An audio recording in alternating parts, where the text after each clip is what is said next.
Welcome back to the Fletch Cast. Before we begin, take 1 second to like, subscribe, and sign up for notifications.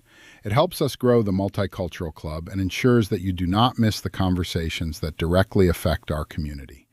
As you know, I am multicultural, and I have spent years advocating for multicultural people and families. But I also care about the African American community, its people, its progress, its institutions, and its future. Which is why this African American assault on Stephen A. Smith drama is driving me batshit crazy.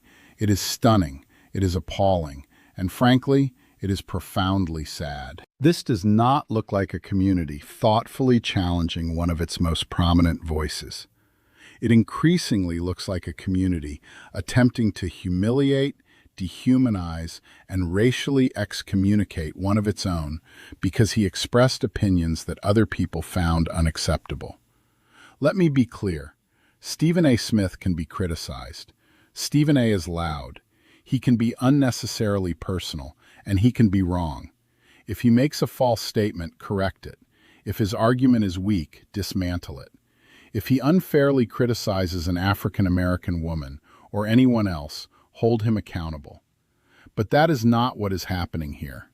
Stephen A. has been called a coon, a sellout, anti-African American, an enemy of African American women, and a servant of white people.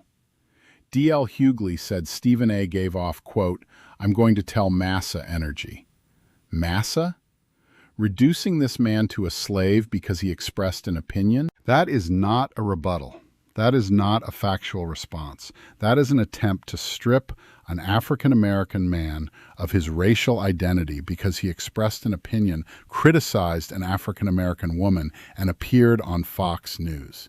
But before we declare Stephen A. Smith the greatest emergency confronting African Americans, can we spend a few minutes discussing the actual condition of African Americans? A widely circulated estimate claims that $1 remains approximately 28 days in the Jewish community, 19 days in the white community, 17 days in the Asian community, 7 days in the Latino community, and only 6 hours in the African American community. Whether those exact numbers are right or wrong, federal data confirms the underlying economic problem. African Americans have extraordinarily low levels of business ownership, accumulated wealth, and investment ownership. According to the Federal Reserve, the median African American family has a net worth of approximately $44,900. That is lower than the median wealth reported for multicultural, Hispanic, white, and Asian families. Without ownership, a community does not control where its people work, which businesses receive its spending, or which institutions operate in its neighborhoods. It does not control capital, development, distribution, employment, or the media carrying its message.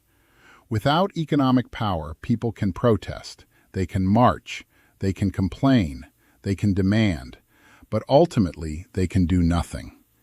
Dr. Martin Luther King Jr. understood this. Dr. King went to Memphis to support striking African American sanitation workers, demanding better wages, safer working conditions, union recognition, and economic dignity.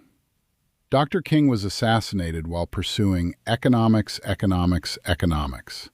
And yet one of the most visible examples of coordinated African American action today is not a campaign to increase African American business ownership. It is not a campaign to pool investment capital.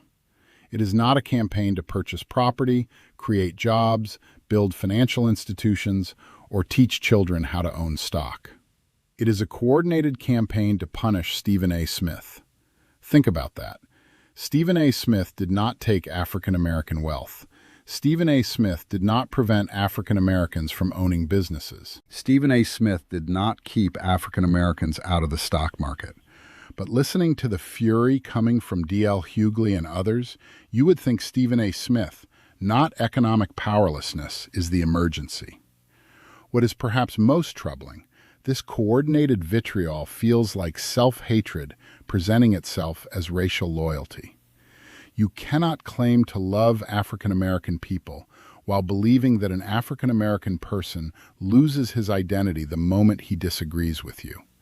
You cannot demand that America recognize the full humanity of African Americans while denying individuality, independence, and freedom of thought to one another. And no community can build economic power if its members cannot rely upon each other. African Americans say they want African American businesses. But do they? They say they want African American institutions. But do they?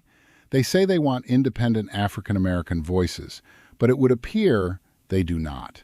A community cannot become economically independent while practicing ideological excommunication. If Stephen A. Smith is wrong, prove him wrong. But when people immediately reach for Kuhn, sellout, and massa, they are not defeating racism. They are taking the vocabulary of racism, internalizing it, and turning it against one another. This attack is buffoonery. Stephen A. Smith is not the problem confronting African Americans. The lack of ownership is the problem. The lack of accumulated wealth is the problem. The failure to convert consumer power into economic power is the problem. And the inability to distinguish disagreement from racial betrayal may be the biggest problems of all. This is the Fletch Cast. Like and subscribe, and thank you, thank you, thank you.